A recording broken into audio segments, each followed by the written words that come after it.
Hey there, fellow travelers, Mark here with Wolters World, and today we're going to talk about winter driving, because you know what, road trips, they're not just for the summer. They're going to grandma's house for the holidays, they're getting down to spring break when you're going with your friends, maybe you just want to see your buddies on a weekend. And I want to kind of go through some of the do's and don'ts of winter road trips. And one thing I want to tell you is, before you go out, before you hop in your car, before you put your bags in the back, don't forget to check the weather forecast. Not just for like right now, but for the entire length of your journey, and check the weather forecast where you are, where you're going to be, and what you're passing through, because you never know when a snowstorm might pull through, or ice or something like that, so you want to be prepared. So check the route, check the weather, but also maybe look for an alternate route in case something happens. Also, if you're going to be going, make sure you check and see where are the gas stations, or if you're in an EV like this, where are the charging stations. A lot of times the navigation system will help you find it, but it's one of those good things to have it planned beforehand so you can drive safe. But winter driving means driving, so let's go.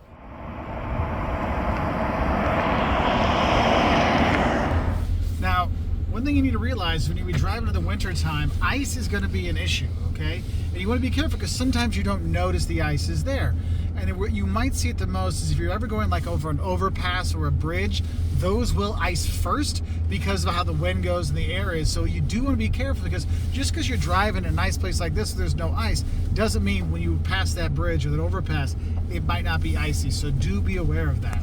Another thing is important: if you're going to be driving in the wintertime, if you're going somewhere, let people know, hey, I'm leaving the house now, Mom. I'll see you in 2.5 hours back home, because then they know when to expect you. So if you're not there, they're kind of ready to be like, hey, Mark's supposed to be here like any time now. He's not here. Mark was supposed to be here an hour ago. I wonder if something's wrong. This actually did happen to me when I was a kid. I called and let my parents know I was going to meet them at my aunt's house for Easter. Issues happened with the car. They actually called the state police. The state police helped me out because I was stuck on the side of the road. Thank you, Illinois State Police. So that's one of those things. So let them know your itinerary. Let them know when you're going to go, so they can be ready for you, or in case something happens. Especially if you're doing a solo travel thing where there's not someone that can help you, you want to make sure your friends and family know where you're going, so then they can check up on you. Also, if you're going to be going, we want to think about the good times when you travel. Don't forget to get yourself a nice little playlist going before you go. Spotify, radio station, whatever. That'll make the road trip even better and help you with the monotony, because sometimes those winter road trips, when it gets dark so early, you get tired earlier. So have that podcast, have all that stuff on your phone or set up before you go, because since it's, you're in the ice and cold, and you need to be a little bit more careful when you're driving, it's better to have that all ready, because you're not supposed to be on your phone when you're driving, okay? So you want to have that ready, all right? So let's keep on driving. Now, speaking of your phone, don't forget about some of the apps can really help you on your road trip. Yes, there's the Wazes and the Google Maps that can get you where you want to go. But also think about things like Find My Friends or Life 360, so your family can track where you are. Google lets you send your position so they can track you while you go, in case all of a sudden your car stops. I know in our kids' car, they actually have a thing that if the car stops suddenly and they think it's an accident, they actually will call us so we can check up on them. So you want to kind of think about those things. So I'm going to pass it over to my passenger princess, who's actually never the passenger princess. She's actually the one that drives. I'm usually the passenger princess who picks the music and all those kind of things and does the navigation. But Jocelyn, let's give us some more advice. Now that I've got Mark back in his passenger princess seat and I've got my rightful seat, let's talk about what happens when you're tired. All over Europe and South America, and well, really everywhere else in the world that I travel, people stop every 2 to 3 hours for a coffee break, because they're not used to driving these huge long distances that we Americans drive. But we Americans sometimes just think, 10 hours, no big deal. I'll stop to get some gas and keep going. That's fine. But you get tired, and we don't always acknowledge that the way we probably should. So stop every now and then. You might end up finding somewhere really beautiful in the world to just stop and hang out and meet some new people, or who knows what. But stop, stretch, get your muscles going, because when you're sitting sedentary like this for hours on end, not only is your brain kind of getting a little dead, but so are your reactions. So get out, get the blood flowing, go take a little walk, get some coffee, get back on the road. So one thing I preach, especially to our kid who is now driving, is to not rush. Better late than dead. That said, let's start a little bit early when we leave somewhere and it's snowy and slippery. Also, leave a little extra space between you and the car in front of you, because one, slips happen a lot faster when there's ice involved, right? Also, that extra little bit of space gives you a lot more time when making a judgment call and being able to apply brakes. And as we're talking about applying brakes, both brakes and accelerator should be done softly. Don't slam on either pedal when you're driving in ice and snow. This is especially important for my friends in the South who have never driven in snow. They get up here and they're like, and you just can't do it. You've got to really ease into things. So give yourself extra time, kind of all the way around, whether it's leaving early, giving yourself more time and distance between cars, and easing onto the brakes and the accelerator. So we talked about giving yourself extra time and extra space. One place you really need to give yourself extra space is behind the plows. Y'all, they are spitting some stuff and you just want to stay way back from them. And occasionally, yes, you're gonna have to be on an interstate or something and have to pass them. Drive extra carefully when you do, because those things are beasts and you don't want to get tangled up with one. So be extra cautious around the snow plows. They are the ones cleaning off the roads so we can drive safe. Now, one thing I want to make sure you don't forget to do before you go on your road trip is don't forget to check your tire pressure. Now, if you're not sure where your tire pressure is, one, you can actually look on your tire. It'll have it on your tire, so you can do that.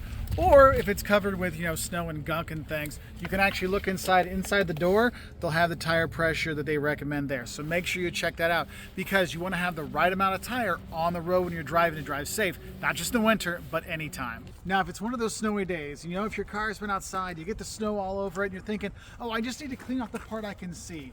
No, you want to make sure you clear off the snow from the whole car, because that snow blows off the back. It can make it dangerous for people behind you, but also if you have sensors on your car, cameras on your car, they can be blocked by the snow, so you want to get that off of there. Also, make sure you're clearing off the snow and ice from the front of your headlights, because you want to drive with your headlights as well. And not just the front, but also the brake lights in the back. And that's why it's really important when you're going to be packing your stuff for your winter road adventure. Make sure you have a scraper and a brush, not just that little tiny scraper. You want to have a big scraper with a long reach so you can get to the middle of your car. And no, you don't have to have a big truck like this. You can have a smaller car, but you want to have that to brush off the snow, brush off the ice, scrape it off, because that can be a big deal.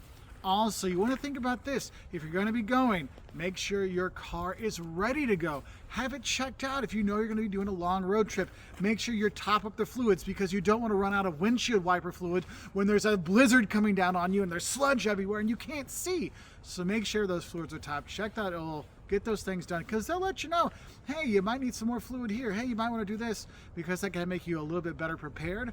Also, whether you're in an EV or you're in a car, make sure you top up, okay? Don't forget to top up. So don't ever let your car get below half a tank of gas, because you never know when you might need to go someplace, or you might get stuck someplace. You want to have that there. Also, with your EV, you want to make sure you are charging up every night when you come back. You have that there to keep it going. Also, don't just hop in your car. Make sure you get everything defrosted, scraped off, because that you can't see through. If you only get that little part there in the middle over, it's not going to be enough. So make sure you scrape everything off, get it defrosted, get it ready to go so you can drive safe. Because no one likes a frozen window. So another thing, you're going to be with EV cards, don't forget to have extra charging cables. I mean, you have the ones you can charge at your buddy's house and stuff, but have these or have the adapters just in case, so you can make sure you have the right plugs to get yourself charged back up, because it is really important when you're going to be using your EV driving in the cold that you do want to make sure you're not leaving the house without at least 80 to 100% of your battery charged up before you go. So often when we're preparing for a road trip in the winter, we're thinking about all the things we're going to need when we get there and what to pack. But guess what? You need to think about what you need to have in your car. Like your gloves. Even though you may not be wearing these when it's nice and warm, what if you have problems on the road and you get stuck in the cold? You definitely want to have all the accoutrement ready. So you want to have your coat, you want to have a hat, your gloves. I literally always have blankets in my car, mostly because my kids like to sleep with them. But they come in handy should you have some kind of car trouble and you're stuck in cold weather. You've got a little something extra. That also includes food and water. There's always a little bit to eat, like a couple protein bars and like good like filling snacks, and I always have water in my car. So those are things that are really important to take into consideration when you're taking a winter road trip. So when we're on a road trip, we definitely need cords so we can plug in our phones and all of our devices and whatnot into the car. But I also recommend carrying a backup charger, because what if you have car trouble and you don't have any battery left?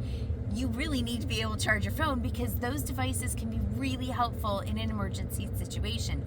So having a backup battery charger is something I never leave the house without, literally anywhere.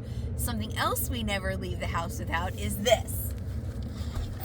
We have this great kit. My dad gave me this, I don't know how many years ago, but we literally have not had to use it very much, but when we have, it's been a big help. So it's got all sorts of stuff in here. There's gloves, there's tow rope, literally, there's giant tow rope. There's a flashlight, flares. You can tell how long I've had this. Get yourself an emergency kit. There are all sorts of great things out there. My mom actually gave Caleb one this year, and it's got a thing so that you can air up your tire, but if you have a hole, it also has an epoxy that can go over that, so that you can maybe just get to the next place where you can get your tire fixed. But there are all sorts of great packages out there. Research a few, find a good one, keep it in your car, never ever take it out. Doesn't matter if you have an electric car or a gas powered car, get yourself one of these babies. Now, warming up your car is always important, so you're not freezing when you get in there. But I think one thing is important to realize: if you're driving, you want to use your heat. In the EVs, if you use the heat, it will actually go through burn through your battery faster. And they'll actually recommend that you use the steering wheel warmer and the seat warmers to warm up your car and warm up yourself while you're driving around, instead of the heat, because it can have a really big impact on your mileage, like how far you can go when you have those EVs. So have a heads up. That's why it's really important you never leave on a trip with your EVs in the winter unless you're like at 100% or at least 80%. All right, so be safe. Don't forget this part. If you're going to be traveling in the wintertime, don't forget to top up. Whether it's an EV or you're driving with gas, you want to make sure your car is ready. So don't let your gas tank get below half a tank. You want to keep it filled up to drive and be safe, all right? Also, for your EV, you do not want to let your EV get down. So every night you need to be charging it, have it plugged in.